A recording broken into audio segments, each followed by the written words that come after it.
Alors que la série télé, c'est vraiment la famille et les personnages.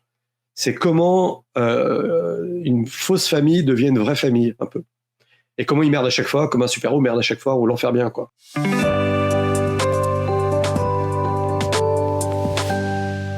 Bonjour et bienvenue dans un nouvel épisode de la Pause Pop où je vous retrouve aujourd'hui avec Romuald de Boissard. Bonjour Romuald. Bonjour, bonjour.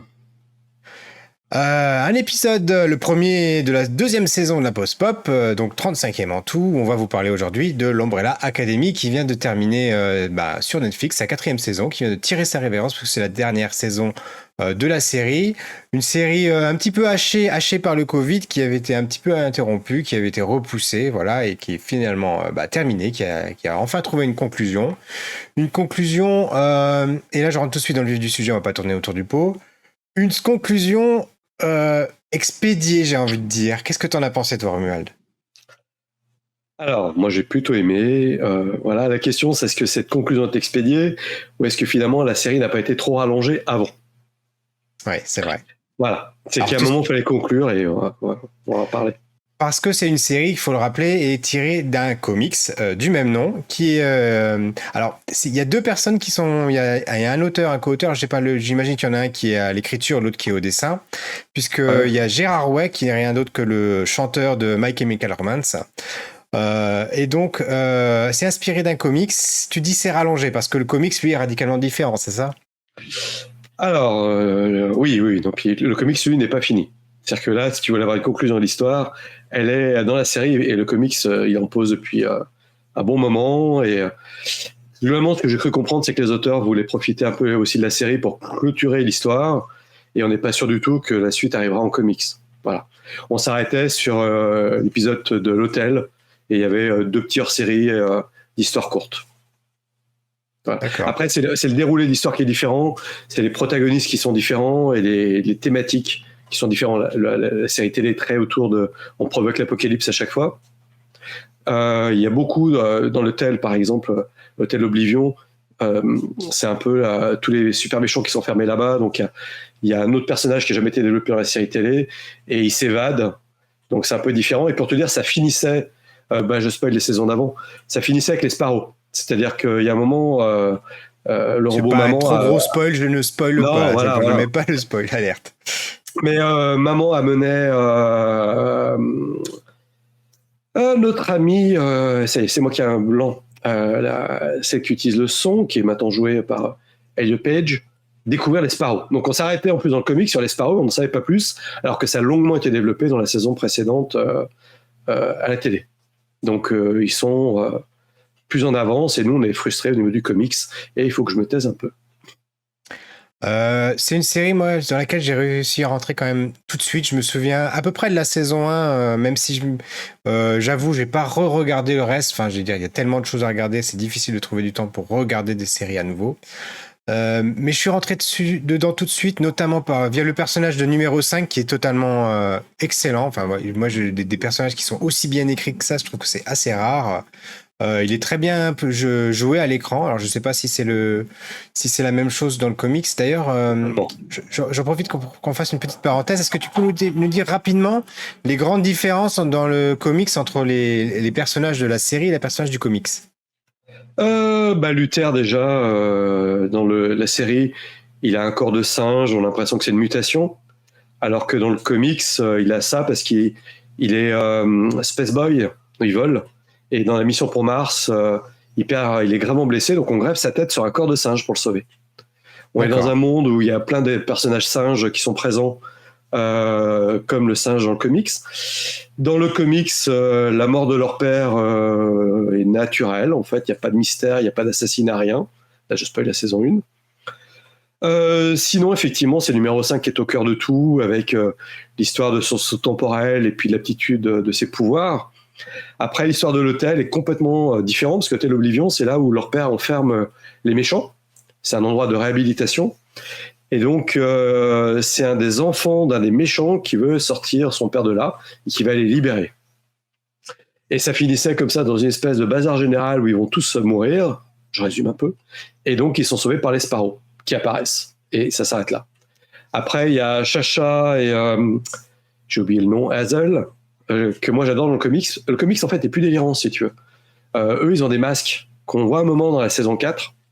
Et par exemple, la Tour Eiffel est un vaisseau spatial hanté par Gustave Eiffel zombie, tu vois. C'est beaucoup plus délirant que ça. Et dès le départ, on sait que leur père est un extraterrestre et sa femme, on en parle un peu au début, mais là, dans le comics, pour l'instant, sa femme, elle n'est pas réapparue encore. Voilà. Donc, c'est un peu l'idée, c'est que d'abord, tu as la même histoire que dans la première saison avec Victor qui devient le méchant, celui qui n'a pas de pouvoir qui devient le méchant. Et c'est comment éviter la destruction de la Terre. Ensuite, ça se passe à Dallas. Et là, on découvre ce qui est arrivé à numéro 5.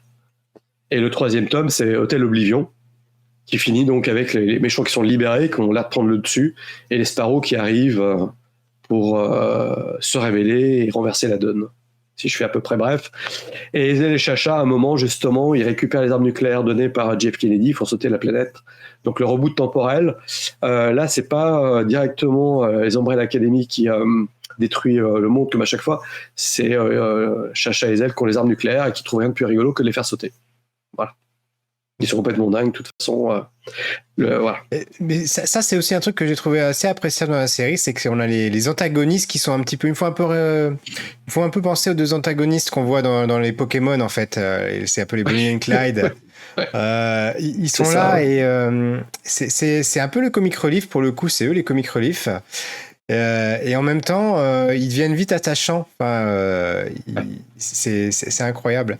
Et c'est ça peut-être le gros point fort de la série, c'est que les personnages sont quand même bien écrits. Dans l'ensemble, on peut s'attacher à tous. On peut retrouver quelque chose dans chacun d'eux. Et c'est assez équilibré finalement. Même si numéro 5 est clairement à la tête de proue de l'équipe de l'Umbrella Academy. On arrive à s'attacher à chacun d'eux. Et est-ce que c'est aussi flagrant dans le comics? Est-ce qu'ils sont aussi bien écrits, non? Pas pour moi. Non, pas pour moi. Allison, par exemple, moi j'ai beaucoup aimé le traitement de l'usage de son pouvoir sur sa fille, qui est abordé en arrière-plan simplement dans le comics. C'est-à-dire que tu as l'impression que ça n'a pas été traité encore. Ce qui est beaucoup développé, c'est l'histoire avec Victor et son pouvoir, le fait qu'il est rejeté. Le fait que Klaus... par exemple, Klaus dans la comics, il l'évite, tu vois, il y a plus de pouvoir que ça encore, qui est très en rupture avec son père, alors que Luther, lui, vraiment veut l'amour de son père. C'est vraiment le numéro 5 qui est très écrit, et puis effectivement, Victor Allison, moi je trouve que le personnage est très intéressant par rapport à ses positions. Il y a des usages, mais finalement, il n'y a pas vraiment de background sur le personnage.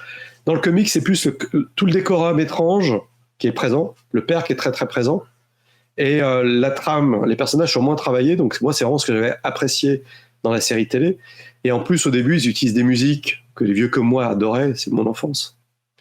Donc pour moi c'est plus un comics d'ambiance un peu, tu vois, un petit peu comme Hellboy, comme peut être Hellboy, alors que la série télé c'est vraiment la famille et les personnages. C'est comment une fausse famille devient une vraie famille, un peu. Et comment il merde à chaque fois, comme un super-héros merde à chaque fois, ou l'enfer bien, quoi.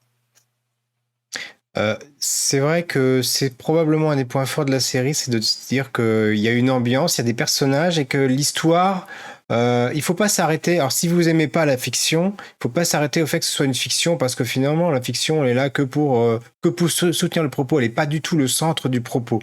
Le centre du propos, c'est vraiment les relations entre les personnages. Enfin, en tout cas, moi c'est comme ça que je l'ai ressenti.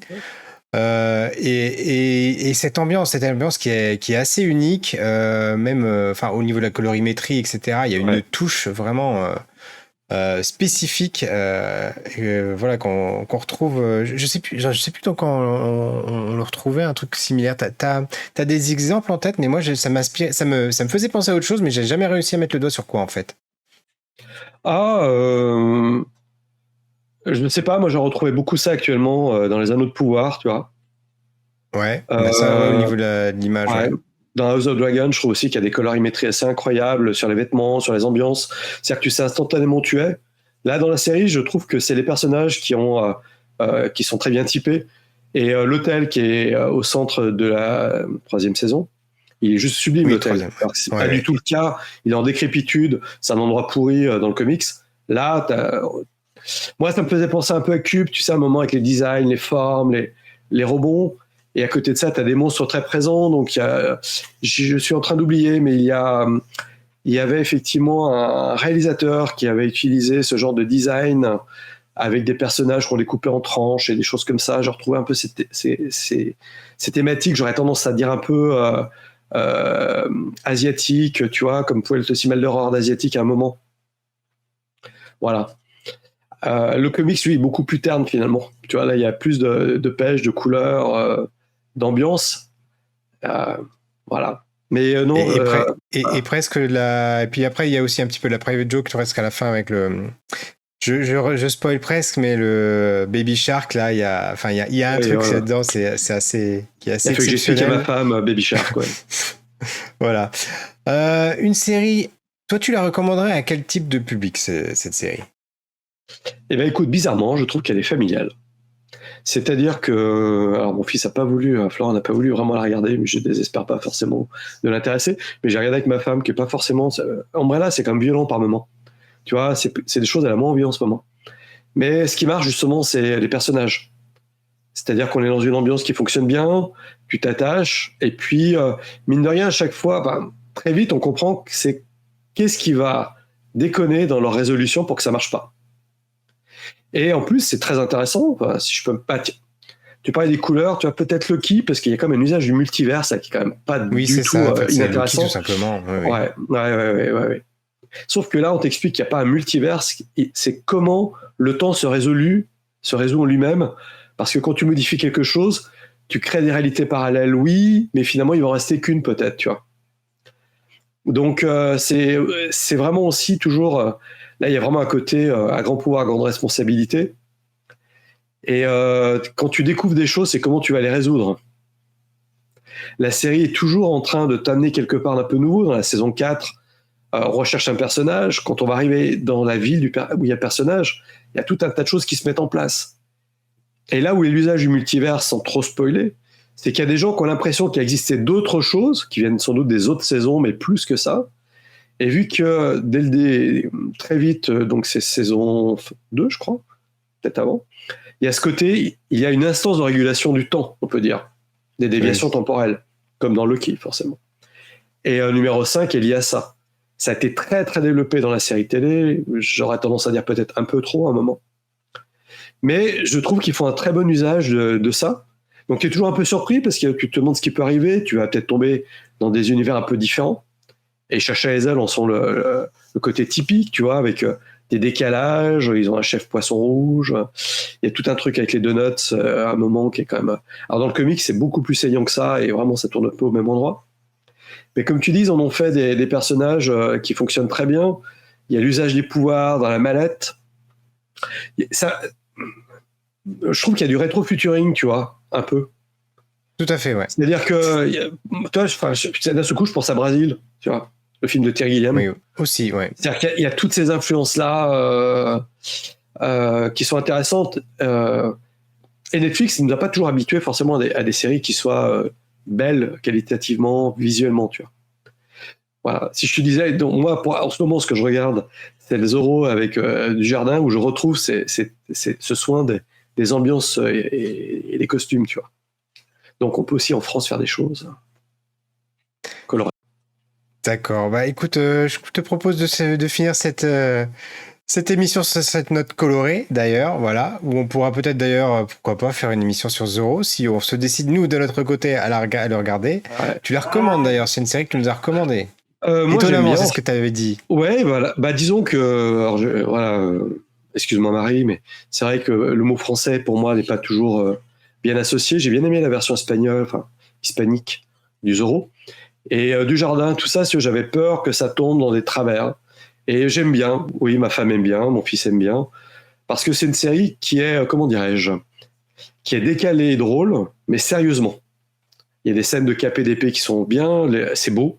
Tu sais, une série finalement où c'est bien filmé, où il y a des personnages, des dialogues, il y a des échanges de dialogues, des tirades que j'adore. Et je renverrai à autre chose qui m'a beaucoup marqué, je crois que vous aussi, c'est le conte de Monte Cristo, tu vois. on va au cinéma et là, tu as l'impression que quand même, tu vois où est l'argent, tu vois que les gens ont envie de faire quelque chose et il y a un message. C'est pas toujours le cas. Alors sur le Zorro, pour l'instant, hein, on n'a pas pu voir tout. Mais oui, j'aime bien le traitement, j'aime bien ce que ça raconte et j'adore Bernardo qui est une espèce de... Je te arrête là, tu n'en dis pas plus et on regarde ça peut-être pour une prochaine émission avec Marie, ça sera avec plaisir. Voilà. Et je vous invite d'ailleurs à revoir l'émission avec Marie sur le compte de Monte Cristo puisque tu en parlais à l'instant. Ben écoute Romuald, je te remercie d'avoir passé cette émission en ma compagnie. Et on vous dit à très très vite pour une nouvelle émission de la Pause Pop. Ciao ciao. Ciao.